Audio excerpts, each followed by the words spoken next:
Doodlebud. Today we're checking out this lovely pen here. This is the Majohn Ti200. Has nothing to do with the Terminator, but it's a cool pen. Sort of looks like a Lamy 2000 a little bit. You wouldn't get the two of them confused, but similar styling.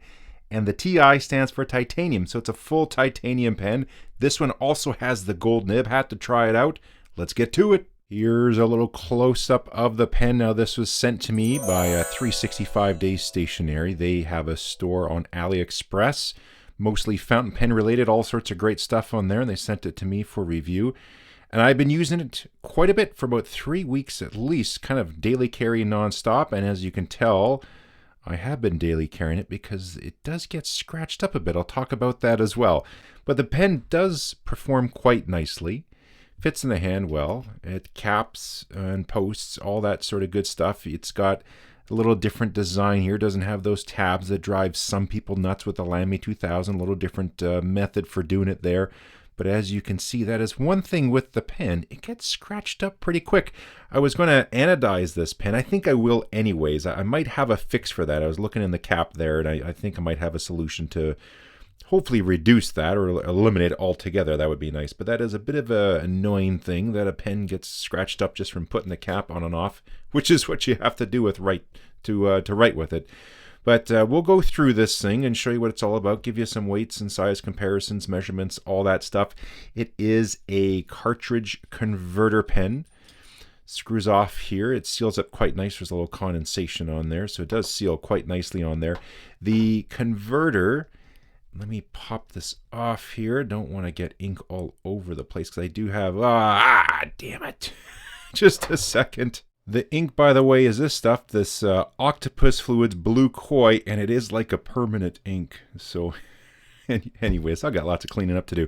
The reason I wanted to pull it out was to show you. So this is off of a Majohn A1, so it's sort of a pilot style. And I was having a look at the converter. It kind of seems like the pilot style, but you can see it is a different diameter. So if I take the body here from a Majohn A1 and whoops, that's not the wing. No, I'm doing everything wrong here on the camera. Here it is. If I go to fit it on, it doesn't fit on there. It's not the right style. So it looks sort of like that converter, but it is slightly different. The converter works quite well, holds a decent amount of ink for you to spill all over your hands when you take it out of the pen. I do recommend being a little bit careful if it's fully inked and taking it out as you just saw. Okay, managed to tidy that up again there. There you can see. Has a hooded nib, much like a Lamy 2000, but the grind on it it's a little bit different too. I'll get the microscope on there to show you. And because of that grind, a lot of people complain about the notorious sweet spot on the Lamy 2000. It was never an issue for me, but for some it obviously is an issue.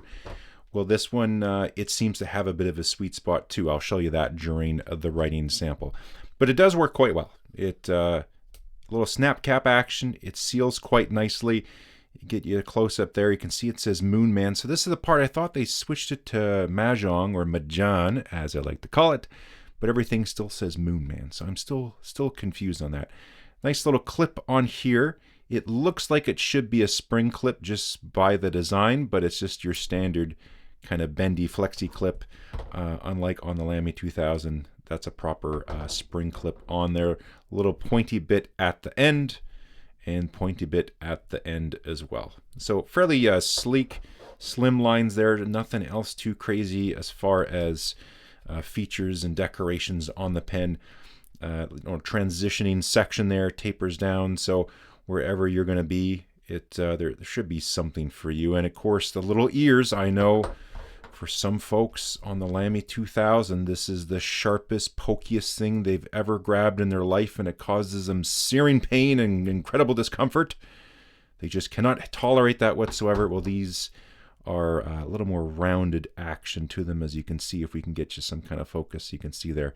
And they do press in, and they go into a groove that is inside right there. If we can... let's see if the camera picks it up. Yeah, you can sort of see it. It is kind of interesting. I was looking under the microscope just to see how that was done. And there's just this weird type of pattern, how that's formed in there. So I'm not quite sure if that's from the machining, a little bit of tool chatter, or just what. But yeah, there's a little ridge just behind that. So I have a feeling maybe that's rolled in there. That's my guess anyways. I'm not 100% sure. And behind that little edge, that roll that's in there, there's a little bit of a slight burn. I think that's just what's happening is as this comes up to cap, it just catches and does a little scratchy action there onto the body. So I will try to get rid of that. I think I'll do it in a subsequent video where I'm going to attempt to anodize the pen. It does have two finishes. So this is like their polish finish, nice and shiny. The other one is a matte finish. Much, I guess, sort of similar to the Lamy 2000 in the stainless steel. Even on the standard Lamy 2000, you can see those linear lines that are put there into the body. So the satin style finish kind of mimics that as well. And actually, I sort of like the looks of that one a little bit more, but I wanted to get this one here for the anodizing I'll do later on. The pen like so, what do we got? 35.6 grams, and just the body about 25.7. Using the Lamy 2000 as a reference, you can see the Majohn is just a touch longer. I'll give you formal measurements in a moment. Cap off, you can see it's a touch longer as well. Let's give you a close-up nib comparison. So a lot of people complain you got a hooded nib on the Lamy 2000. You can't really see the big, beautiful nib. It's hooded even more on the Majohn, sort of like a Parker 51. But now when you're posted, the Lamy 2000 is a little bit longer, and you can see girth-wise, as far as diameter goes, Lamy 2000 a little bit thicker. Unofficially, the pen's about 150 millimeters posted, 127 uncapped, 143 and change capped. 12.3 diameter on the cap, steps down to the body 11.1. You got about 38 or so millimeters in the section before you start getting your finger into the bottom of the feed. And by that time, you're just under 7 millimeters in diameter. For me, the pen has been pretty reliable. Like I said, I've had it for about 3 weeks and been using it pretty much every single day since I got it. I've been enjoying using the pen. Haven't really had any issues. Like I said, you see here, it scratches up. One little thing, just due to the design here on the cap and the whole snapping mechanism, the cap does spin on here quite a bit. It spins pretty easy. It doesn't make it come loose or anything, but just thought I'd point that out. Some people don't like it when a pen cap kind of spins on the body. But it does snap quite nicely. It's very rewarding. I will get you up to the microphone so you can hear it.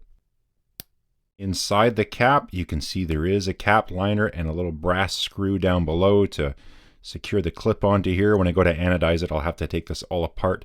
So the cap liner does seal nicely, and also when you post it, you can see here I'm not getting any scratch marks. It does secure quite nice and secure. No problems with that whatsoever. I like that. And it's not really scratching. You are getting a few scratches again. I think it's just from that little ridge that's inside of there. But yeah, when you post it on there, it's not scratching it up like down on the section. So let's get writing with the pen. I got Rhodia dot pad, and as you saw before when I spilled it, the ink is the Octopus Fluids Blue Koi. I have really just been enjoying this ink. This is one of my favorite inks right now.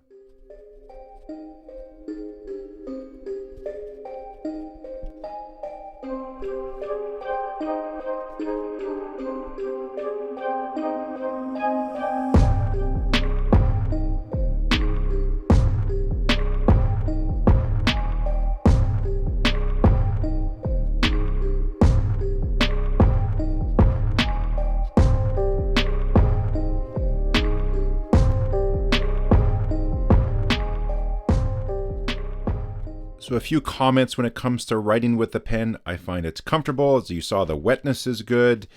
There is definitely that sweet spot. So depending how you hold your pen and rotate it, it can be a little bit picky. Even with myself, I was drawing something really quick. I was showing a client something. I was using this pen, and I had to catch myself. You have to have that alignment sort of just right. And because the nib is quite small, it's a little bit tough to see it if you're not paying attention. Once you're used to it, though, it's good. But yeah, the sweet spot definitely is there. It's a 14 karat gold nib. It doesn't really stand out as far as being much different from a writing perspective with other steel nibs. I haven't obviously tried this exact same pen with their steel nib, so I can't compare between the two. I don't know how that one feels, but this just feels like a nice nib, but nothing super exciting or rewarding. And it's just because it's a hooded nib. It's quite small. It's firm. So they have the option there if you want the gold nib, but I could see a lot of people just going for the regular steel nib. It comes with, as far as line width on the site there, they say it's a 0.5 millimeter. I compared it with my Gravitas pocket pen here, stainless steel. This has a Jowo nib and it's an extra fine.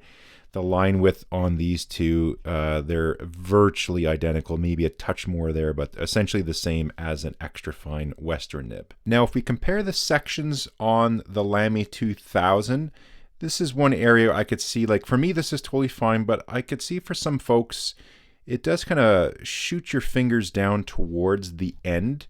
If you grip kind of low, I could see it constantly pushing your hands further down, just because of that taper angle. With the Ti200 here, you can see it's much more gradual, a lot longer as well.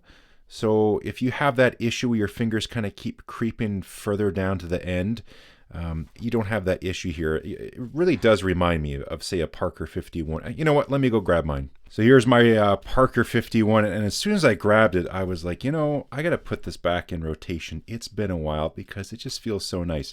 Also, I was talking about line width. They say 0.5 millimeters. So when I did my measurements, this is really right around 0.3 millimeters. So I don't know where they got the half millimeter from. Anyways, so if we take a look at the two pens side by side, so you can see the section is much more similar to, say, a Parker 51, and even the whole dealie here with the nibs, if I can get a little bit of a reasonable focus. So you can see a little bit different there.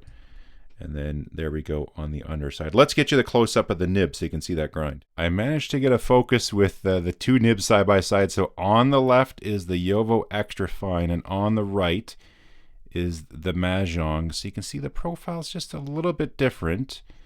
Let's go to the underside. This is where you can see the difference the most, and I think you can understand what I mean by the little sweet spot the Majohn has. So overall, the pen performs well. The build is not too bad. The biggest gripe I have really is just the scratching. Yeah, like for everyday carry, if you're going to use a pen a lot, it might not bother you so much because you're using it all the time. You don't really care, but I could see a lot of people getting annoyed by the scratching. Like I said, this is 3 weeks in, and we're getting some good gouges on there. Just to give you a comparison, again, this is the stainless steel Gravitas pen, and I've been using this thing a ton, and you can see just a teeny little bit there, and the smallest little ring here on the back from posting it. And so I've had this pen for quite some time now. I can't even remember if it's 2 years now or a year and a half, whatever it's been. It's been a long time. And the scratches on here are pretty minimal. Stainless steel is harder than titanium. So, I mean, that's another thing too. But I would say that's the biggest thing. The nib, I think, once you get used to it, it isn't an issue. You can find that sweet spot. But again, for some people, they won't like that. I might end up actually kind of retuning mine, going on some micro mesh and just reshaping it to be a little bit easier. But on its own, it is fine. It's wet, reasonably smooth, but yeah, just that scratching, that is something I think they should look into. And I'm going to see if I can get to the bottom of that in a subsequent video. So we'll leave it there. Check out the link in the description. It'll take you to the 365 Days Stationery Store. I want to thank them again for sending me the pen. And you can check out the pricing. I'll have a link for the standard version and the 14 karat gold version I have. Again, whatever currency you got, it'll convert on their site.